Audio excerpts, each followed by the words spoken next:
ನಮಸ್ಕಾರ ಬಂಧುಗಳೇ, HP ಕನ್ನಡತಿ YouTube ಚಾನಲ್ಗೆ ನಿಮ್ಮೆಲ್ಲರಿಗೂ ಸ್ವಾಗತ.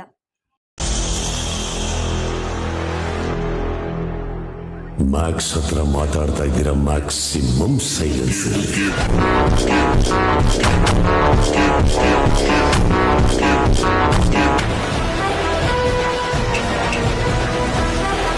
ಈ ವರ್ಷ ಹಲವು ಕನ್ನಡ ಸಿನಿಮಾಗಳು ಬಿಡುಗಡೆಗೊಂಡು ಸಿನಿ ಪ್ರಿಯರನ್ನು ರಂಜಿಸುತ್ತಿದ್ದರು.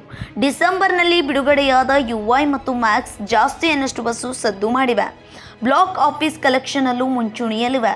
ಉಪೇಂದ್ರ ಅವರ UI ಸಿನಿಮಾ ಡಿಸೆಂಬರ್ 20ಕ್ಕೆ ರಿಲೀಸ್ ಆಗಿದೆ. ಮ್ಯಾಕ್ಸ್ ಸಿನಿಮಾ ಡಿಸೆಂಬರ್ 25ಕ್ಕೆ ರಿಲೀಸ್ ಆಗಿದೆ. ಎರಡೂ ಸಿನಿಮಾಗಳು ಉತ್ತಮ ಪ್ರದರ್ಶನ ಕಾಣುತ್ತಿವೆ. ಅದರಲ್ಲೂ ಮ್ಯಾಕ್ಸ್ ಸಿನಿಮಾಕ್ಕೆ ಭರ್ಜರಿ ಒಳ್ಳೆಯ ರೆಸ್ಪಾನ್ಸ್ ಸಿಕ್ಕಿದೆ. ಆದಾಗ್ಯೂ ಒಂದು ವಿಚಾರದಲ್ಲಿ ಎರಡೂ ಸಿನಿಮಾಗಳು ಹಿಂದೆ ಬಿದ್ದಿವೆ. ಅದು ಮುಂಗಡ ಟಿಕೆಟ್ ಬುಕ್ಕಿಂಗ್ ವಿಷಯದಲ್ಲಿ. ಯಾವುದೇ ಸಿನಿಮಾ ಬಿಡುಗಡೆಯ ಪೂರ್ವ ಆ ಸಿನಿಮಾ ಟಿಕೆಟ್ಗಳನ್ನು ಮುಂಗಡವಾಗಿ ಬುಕ್ಕಿಂಗ್ ಮಾಡಿಕೊಳ್ಳಲು ಅವಕಾಶ ನೀಡಲಾಗುತ್ತದೆ. ಇದೀಗ ಬಿಡುಗಡೆಯಾದ ಉಪೇಂದ್ರ ಅವರ UI ಸಿನಿಮಾವು ಬಿಡುಗಡೆಯ ಮುನ್ನ 205.9 ಸಾವಿರ ಟಿಕೆಟ್ಗಳು ಆನ್ಲೈನ್ನಲ್ಲಿ ಮಾರಾಟವಾಗಿವೆ.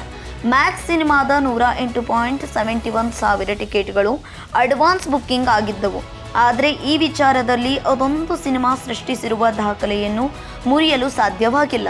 ಕಳೆದ ವರ್ಷ ಬಿಡುಗಡೆಯಾದ ನಟ ದರ್ಶನ್ ಅವರ ಕಾಟೀರ ಸಿನಿಮಾ ಅಡ್ವಾನ್ಸ್ ಟಿಕೆಟ್ ಬುಕ್ಕಿಂಗ್ನಲ್ಲಿ ಮುಂದಿದೆ ಎಂದು ಹೇಳಲಾಗಿದೆ. ಈ ಬುಕ್ಕಿಂಗ್ ಸಿನಿಮಾ 237.08 ಸಾವಿರ ಟಿಕೆಟ್ಗಳು ಮುಂಗಡ ಬುಕ್ಕಿಂಗ್ ಆಗಿದ್ದವಂತೆ. ತರುಣ್ ಸುಧೀರ್ ನಿರ್ದೇಶನ ಮಾಡಿದ ಕಾಟೀರ ಸಿನಿಮಾ ಬ್ಲಾಕ್ ಆಫೀಸ್ನಲ್ಲಿ ಭರ್ಜರಿ ಕಲೆಕ್ಷನ್ ಕಂಡಿತ್ತು. ಇದು 45 ಕೋಟಿ ರೂಪಾಯಿ ಬಜೆಟ್ಟಿನ ಕಾಟೀರ ಸಿನಿಮಾ ಬ್ಲಾಕ್ ಆಫೀಸ್ನಲ್ಲಿ ಬರೋಬ್ಬರಿ 216 ಕೋಟಿ ರೂಪಾಯಿ ಗಳಿಕೆ ಕಂಡಿತ್ತು.